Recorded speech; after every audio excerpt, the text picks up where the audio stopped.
Oh, don't get too attached to that dog, Anne.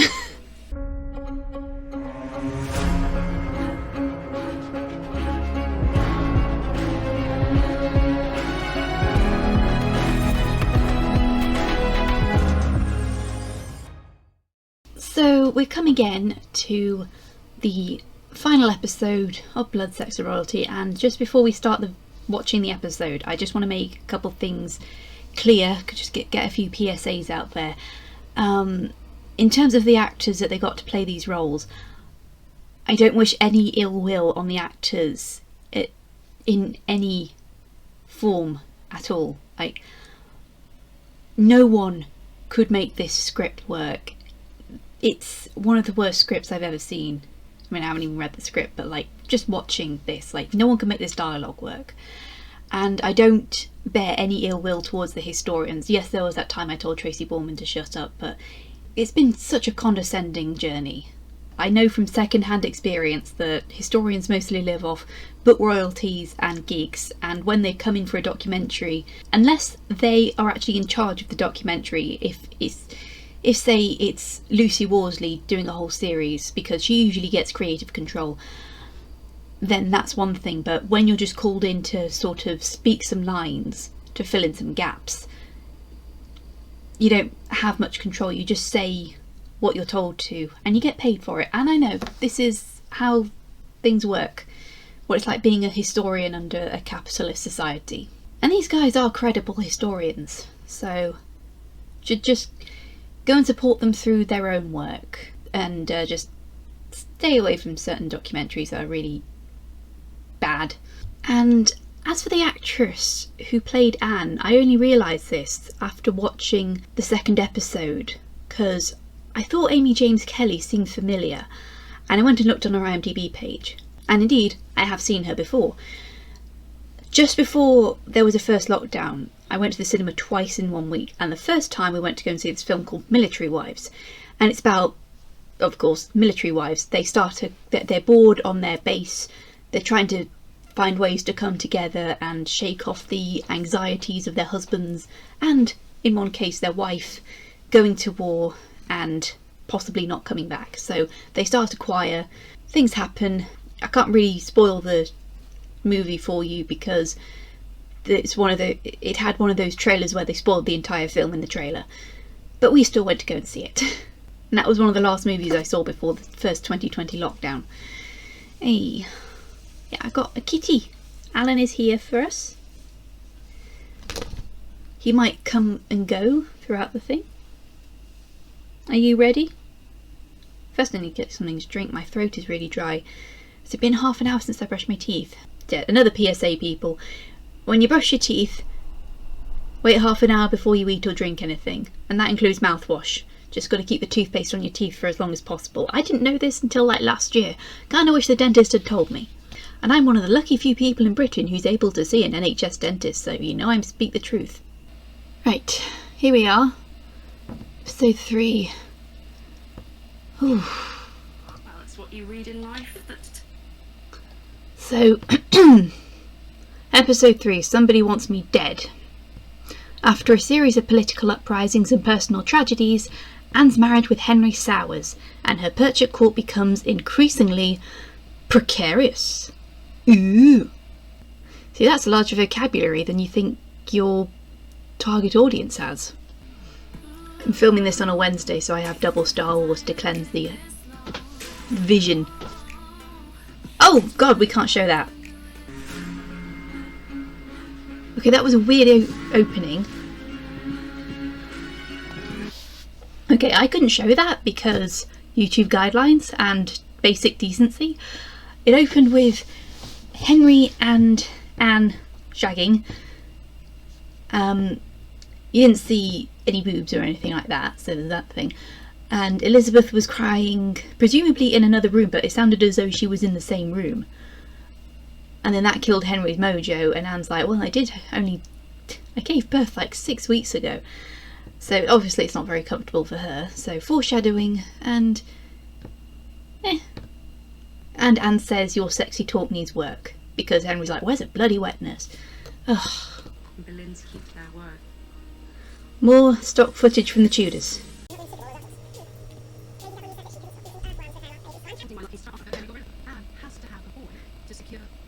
They've said that in different ways like 5 times already.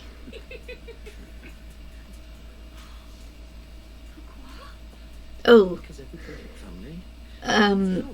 Don't get too attached to that dog, Anne. Wolf Tudors.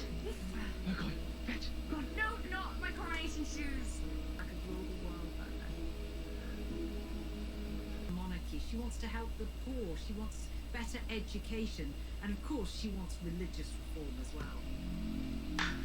I kind of wish we'd seen more of Anne actually doing that kind of charity work instead of the historians just saying that. Like, I'm guessing this must have been a very, very rushed idea.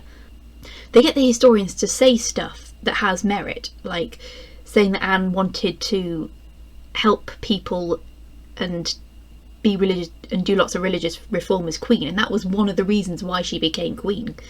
But they never show it in the drama parts. So it just makes me think that they rushed this together and they thought, oh crap, this looks like shit. Like, when you rush something, you're never gonna be satisfied. No one here is satisfied. Themselves rich. Things do need to change. Anne isn't necessarily like other queens. I should start a drinking game. Baby was deformed. Where do people get this stuff? Hang on, wait. We should start a drinking game every time they use stock footage from the Tudors. I know that will make us drunk within 5 minutes, but still. I mean, this is not alcohol. It's Wednesday morning, for God's sake.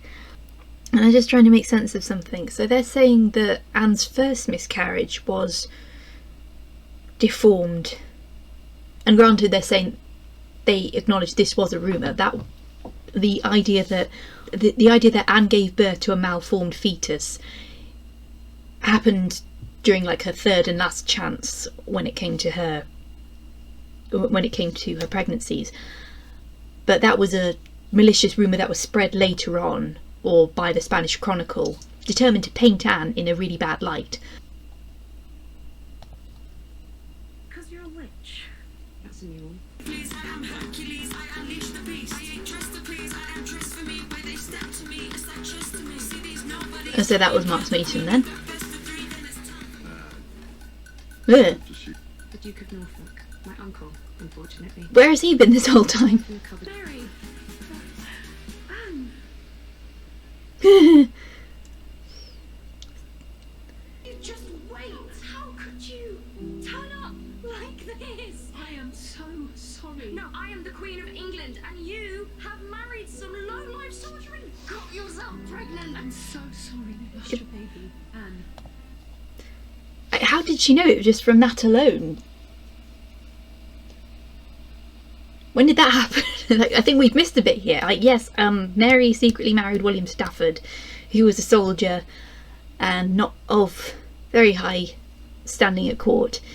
The Stafford family at court were kind of not seen greatly since the Duke of Buckingham was executed, and Stafford didn't have much money, so Mary Boleyn married him, and they probably got together while they were all in Calais at the start of Anne's reign, and then at some point in the middle of Anne's term as queen, Mary walked into court with, with a massive belly, and she revealed that she had gotten married to William Stafford, and her family were furious at her because she was still good breeding stock. We could have used her for another match, but she went and made their family look ridiculous.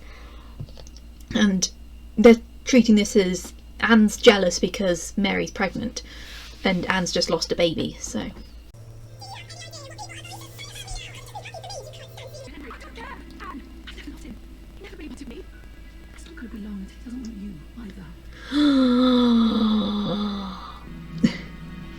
So that was a very rushed finish to Mary's storyline. Oh crap, here we go again. We've already established that. Why do they have to keep repeating themselves? Francis Weston is one of Henry's king's circle. West Winston is someone Anne knows well. Well, I gathered. Jane does not like Anne. She doesn't like Anne's growing ego. She doesn't like Anne's power. Don't think Jane Rochford liked anything. Anne, McCoy's been found dead. What? He did it. In the window. I'm so sorry. He did it. He killed the dog. He did it. Yeah, her dog's death was suspicious. It was either a really unlikely accident or it was a murder. Was a way of sending a message to her. Anne doesn't deliver. Does everyone sort of get to say a similar copy of the same script, and they just sort of make up their own spin on everything, and they just play everyone's version of what they're saying? Because I just keep hearing the same thing over and over and over and over and over again.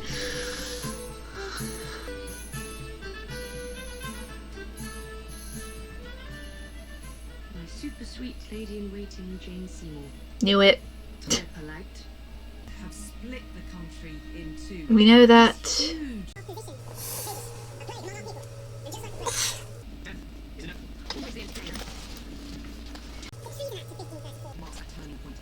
Sorry, I'm bored, so I'm going to start sewing. Subjects into submission makes it punishable by death if they speak out against him.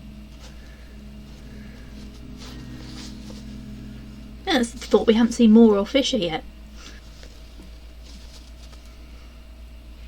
There was a reason Henry fell free. Because you're not like other girls. Duh.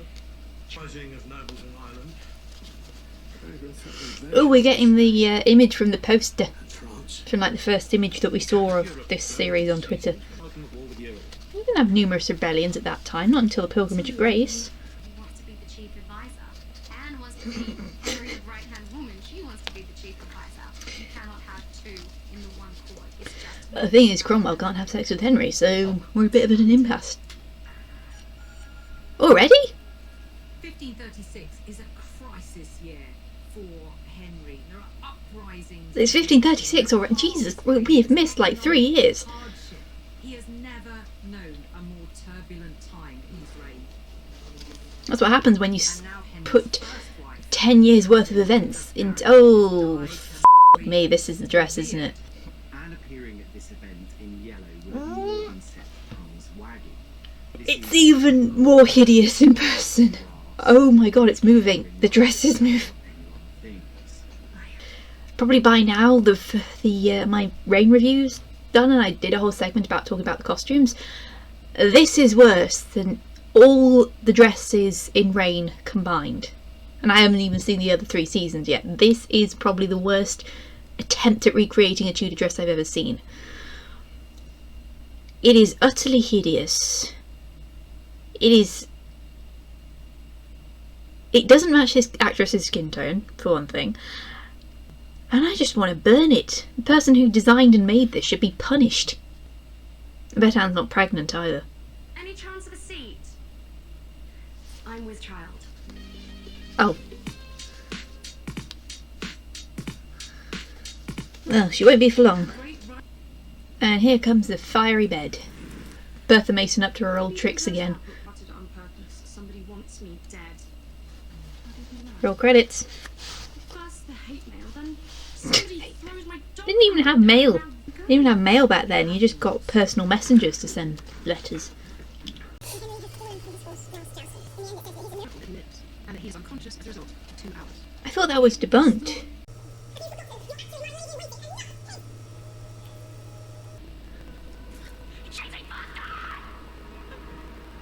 Man, look how anachronistic that room is.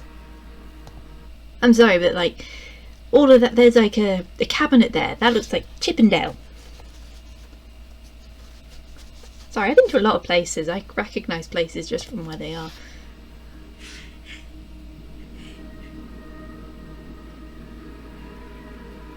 So they borrowed from the 2021 version where she starts miscarrying the second she rips that necklace off of her. It turns out to be a miscarriage. Oh, no shit! While Anne lay there, recovering from the trauma, Henry visited her very briefly and said, "I see that God will not give you male children." That would have been a moment a real divide between the two of them. So they just had Suzanne Lipscomb explain that scene where he goes in and says, "I see God will not grant me male children," because they probably didn't write a scene for that, or that you can imagine Henry would do that scene where he'd walk in and he says, "Oh, screw this, we're never going to have a male son. I'm going to go around town and put babies on spikes." Oh my god, what is it? Let me guess. Again. More debts. Oh, Well, there you go. Proof in point. I mean it this time, Anne. I think we're ruined. I'm pregnant. ooh, Okay. and Be wanting some more money now. No, I couldn't. No, let's not do that dance. Come on. Take it.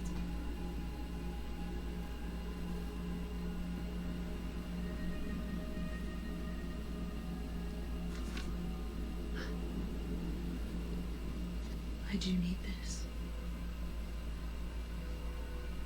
But I needed you. It's in Anne's character that when she's feeling under pressure, she lashes out. You would think how did that she lash would out? Draw her friends closer, but instead she alienates them. There's a sense now from Anne that the core. How did she lash out? She was maybe a bit passive aggressive, but she did the right thing. I thought it was going to do that thing in like, people haven't seen the 2021 series. Lady W is pregnant around about that same time, but she's pregnant with George's child. So I thought they were going to say that. I thought Lady W was going to say, "I'm pregnant," but it's not his. It's George's. Oh. So I thought that was going to happen. Maybe it's going to happen. You can't afford to be. What do you mean? Cromwell. Money's coming in thick and fast from dissolving the monasteries. Good, that was the plan. What? No. Apparently, he's using it to line his own pockets. I mean, Anne didn't want the monasteries dissolved. She wanted them to, like, When Henry makes himself head, Cromwell wanted the monasteries dissolved. Anne kind of wanted them disciplined and for them to help people more. Those funds were supposed to do good, not pay for your pleasures. But yeah, it is true that she did not. She wanted the money to go to good causes. She didn't want They have allies or enemies. nobles to keep it for themselves. Your ally, but I'd hate for that to change. This is England. You get a little bit of money from somewhere, and the ones at the top sell it off to their mates. Can we just get to the tower already? You're already rushing things. He's charging you with adultery. Anne is arrested by the Privy Council. I just want to say, whoop, go back a sec. That shade of blue paint, that would not be possible in the Tudor era, because blue was a very expensive colour. So again, well, they wouldn't have painted the walls anyway. They would have had wood panelling and tapestries and all that sort of stuff. But the colour blue is such an expensive colour at the time because it's really hard to make, really hard to replicate, and only so many people can wear it. And it wasn't until the 19th century when they managed to synthesise purple and blue that it became popular. And even in the 19th century they'd have wallpaper instead of paint. So yeah, these very anachronistic backgrounds. I've only noticed through watching this series how much more anachronistic they get. Okay, continue, keep going. The king is charging you with We're on the home stretch now. Anne is arrested by the Privy Council.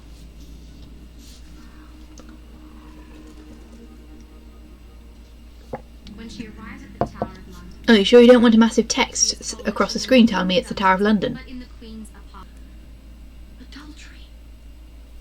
It's absurd. I love Henry. He knows that. Everyone knows that. Where have these accusations come from? I don't have any answers. My job is simply to look after you while you're here in the tower. William Kingston is the constable of the tower, in effect Anne's jailer.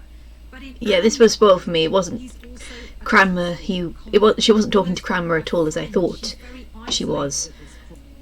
And traitorously engaged in sexual relations with the king's servants. Henry Norris, Francis Weston, Mark Smeaton. You also No William Brereton. your own brother, George Boleyn, to violate you. This is insane. Surprised I didn't just skip the trial altogether. serves Henry above all. That's where his loyalty lies. And as the jailer to Queen Anne, his task is to also spy on her, to record anything that might be of use in her trial. Okay. So for the first couple episodes, we didn't know who she was talking to. And I thought it was Thomas Cranmer, because it said the testimony of Anne Boleyn, so it might have been her asserting her innocence, like right before she was about to be executed. So I thought this was the night before, not while she was in the tower waiting for her trial. But it turned out to be William Kingston, and while it is true that William Kingston did take down what Anne said and hand it over to Cromwell, she wasn't as calm and collected as she's seen there, because she was manic with anxiety about what was going to happen to her while she was in the tower. She kept going into... She had like repeated nervous breakdowns. She said that she said things that were taken out of context deliberately and then handed to Cromwell, so he twisted it. Oh god, my head is hurting a little bit. Just a little bit, not as bad as last week. But yeah, that's what happened. And again, we have such an annoyingly deceptive thing that Anne was not as calm and collected. She did not pour her heart out and tell Kingston her life story. She said things that she speculated about why she was here, about what sort of things she might have said that led her here, and then use it against her. I mean, this is obviously a cautionary tale for if you're ever arrested, don't say anything to your jailers, don't say anything to the people who are keeping you there, or just say, I want a lawyer, and they can't use anything against you, because we have... It's the same in Britain and America. In America they say you have the right to remain silent, anything you do say can and will be held against you, etc, etc. So they have the right to remain silent, so don't say anything. And then in the UK we say you do not have to say anything, but in the UK we say you do not have to say anything, but it may harm your defence if you do not mention something which later you rely on in court. Anything you do say will be taken as evidence. So when you're arrested, I'm not saying when, but like if you are arrested, especially if you are a minority or a marginalised class, as Anne is, as just a woman, just say, I want a lawyer, don't say anything. But yeah, this is a twisted version of Anne condemning herself. Anyway, let's get to this bloody execution. Been in a state of largely rests on the hearsay, the gossip really, of her ladies who... Well, it's hearsay and conjecture, Your Honour. Those are kinds of evidence. Oh, I can't wait for all 5 of these historians to say, they brought an executioner from Calais. They brought an executioner from Calais. He decided to give her a more merciful death, so they got an executioner from Calais. He's going in a modern day court of law. It's all based on hearsay and rumour. Here they go again. Manages to build it into something really sinister. Those are kinds of evidence. Thomas Cranmer. Here he is.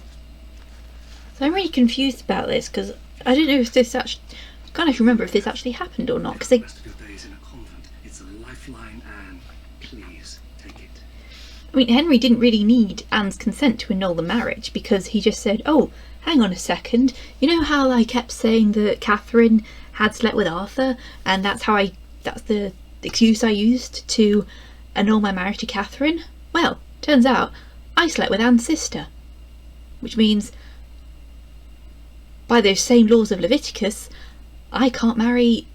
I was never really married to Anne. So boom, annul that marriage. I can do that because I'm head of the Church of England. Cranmer, get to it. Like, someone give me a source for this, because this was in the Alison Weir novel, this was in the 2021 series, and now it's here, but this hasn't been in any of the others. Like, you'd think that would have been in the Six Wives of Henry VIII series. I don't know. Maybe it's like a dramatic way of showing that she had a little bit of hope and then he took it away from her. I need to talk to my husband. Norris, Brereton, Weston, and Smeaton were all found guilty of adultery with you. They're to be executed tomorrow. Wait, he said Brereton, but Brereton wasn't there. Where was Brereton? Were all found guilty of adultery. This is all Cromwell. I need to talk to my husband. Norris, Brereton. Like, yeah, but where's Brereton been? They didn't mention him at the trial. They're to be executed tomorrow. And George? Brother too. Yeah. He's going to go first, the lucky devil. So, I'm just doing a bag strap here. Nearly finished, just got to do a slip stitch. There. Oh! We missed something.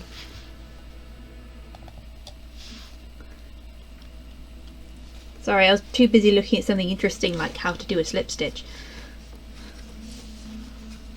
I mean, look how professional that looks, seriously.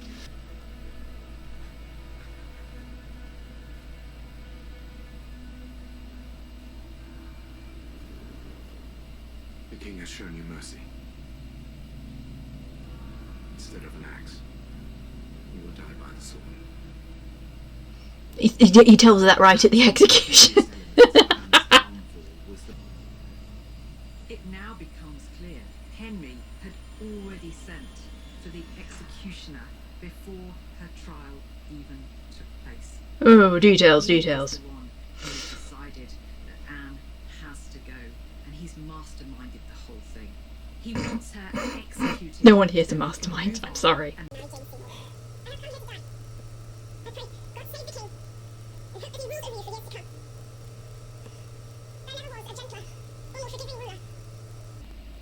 To me, he was always a good and loving husband. Please pray for me. Do you want to take that head thing off?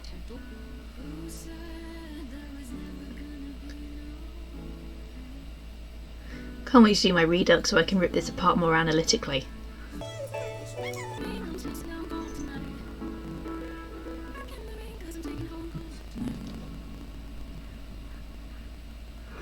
Would become Ooh, everything that coronation Anne shoes. wanted to achieve. We see it all fulfilled.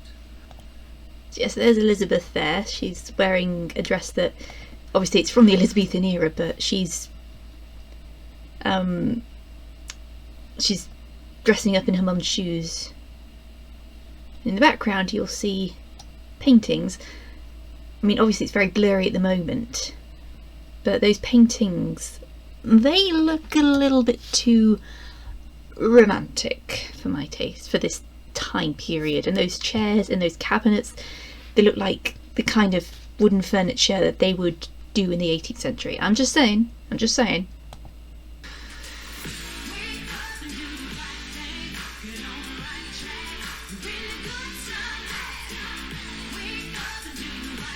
No, she didn't. She did not. You suck. You'll suck. You really suck. Okay, so that was Blood, Sex and Royalty. You know what would have been a more satisfying ending if, instead of like young Elizabeth, that was actually adult Elizabeth but still played by the same actress. That would have actually been kind of cool. But yeah, the third episode wasn't as bad as the first two episodes, but this is still one of the worst Tudor dramas that's ever been made. It's rushed, it's deceptive, it dumbs down everything, it has terrible costumes, anachronistic sets. I don't hold anything against the actors, because no actor worth their salt could make this script work. There are some things you just can't make work. Tim Gunn will tell you this. Honestly, this has really sobered me up for when I'm watching Reign, because I've been editing my Reign review for the past couple weeks now. I'm just about to finish it today. And honestly, like, I'm looking back and like looking at some of the clips, and I'm just thinking, wow, this show is actually not that bad in comparison. And the Tudors as well, because your new love for the Tudors and new love for, I won't say Philippa Gregory, but I mean, even the Star's Philippa Gregory verse was a lot better than this, and even the really bad 2003 BBC adaptation of The Urbling Girl, that was so boring, but it wasn't long, so it had that at least. I do have a little bit of a headache, but that probably might be the bright lights doing that to me. But luckily, I got double Star Wars today. Mandalorian and Bad Batch. So, as soon as I've finished working today, I'm gonna go and switch those on and have a binge. And if I finish the Reign review today, I can have a donut. That's the rules. I finish stuff, I get things. Of course, we're not done with this series just yet. There will still come a time when I'll have to come back and talk about it over and over again, because eventually we'll cover Jane Rochford and Mary Boleyn, and eventually Henry VIII and Cromwell and all those sorts of guys. And of course, when I do an Anne Boleyn Redux, this one's going on the list, because it was determined to have more of a drama to it, and just to have the historians fill in the gaps. I mean, this is one of the few exceptions I'm going to make, because usually when people make documentaries or docudramas, it's more about the historians talking about the narrative, not the actors. They get to play the characters, just there to sort of emphasise it, but it's the other way around here. So I didn't talk about this a while ago, but I should have talked about this in the first episode, but Netflix has a really bad history of making these docudramas. I've watched quite a few of them. They had the first one about the Roman emperors. So the first, well, I say Roman emperors because Julius Caesar, but like the Roman Empire, or just Romans in general. So the first one was about Commodus. The second one was about Julius Caesar. And the third one was about Caligula. And they were okay. I mean, it wasn't perfect, but it was fine. Okay, and then after that they did one called The Last Tsars, and it was only one season, 3 episodes. It was about Tsar Nicholas and his family, and the whole Anastasia mystery. God, my hands are so dry.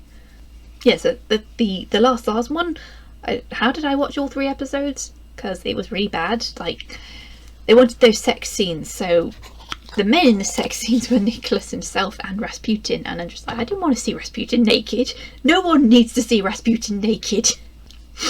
But you want more accuracy, go and watch the animated version. I almost said Disney, but it's technically not Disney. Even though Fox owns Disney now, it was not a Disney movie when it came out. I will die on this hill. I will fight you on it. Don't like the musical though. Because it took Rasputin out and removed the song. I'm just like, do you know who could have sung the song? In the Dark of the Night. Do you know who could have sung it? Who played the bad guy in the musical? Who would have been perfect? Just saying. Anyway. Alan, what do you think? Sorry, he was looking at me all concerned. He needs more kitty cat food, so I should go and get some for him, because he's that gorgeous and deserves so much love and treats. Oh, my head. I'd probably need some air. Anyway, that was Blood, Sex and Royalty. Let's put this behind us for as long as we can. Let's talk about stuff that's not surrounded about Henry VIII for a while, so we can avoid this. Hey! Because we got Lady Jane Grey coming. That's got nothing to do with Henry VIII, sort of. And we got other stuff coming. We got Titanic and all that stuff. So let's do that. Let's talk about Titanic and Lady Jane Grey. Watch season 2 of Reign, which will hopefully be a lot better than what I've just watched. Right, I'm done now. Thank you so much for watching.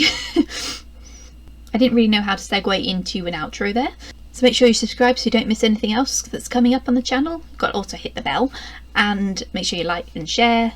And also, thank you to my patrons who are amazing people who support me through all these trials and endeavours, but we persevere because, like Anne Boleyn, my greatest virtue is perseverance. And of course to my King Queen patrons, these are my highest level contributors. They get a shout out in the credits of every video I do. Thank you so much, Alison Cuff, Jill Minero, Larissa and Leslie Williams. You can become a patron just by following the link in the video description there. There's different tiers, so you don't have to pay more than you're comfortable with. There's also a Discord, so you get more personal interactions with me. And of course other benefits like early access to scripts and to videos. And you'll also see the uncensored version of episode 2. I swore a lot in that one. I'm not sure how much I swore in this one. I wasn't keeping track. I was just so bored. I'll see you in the next video, where hopefully things will be a lot easier.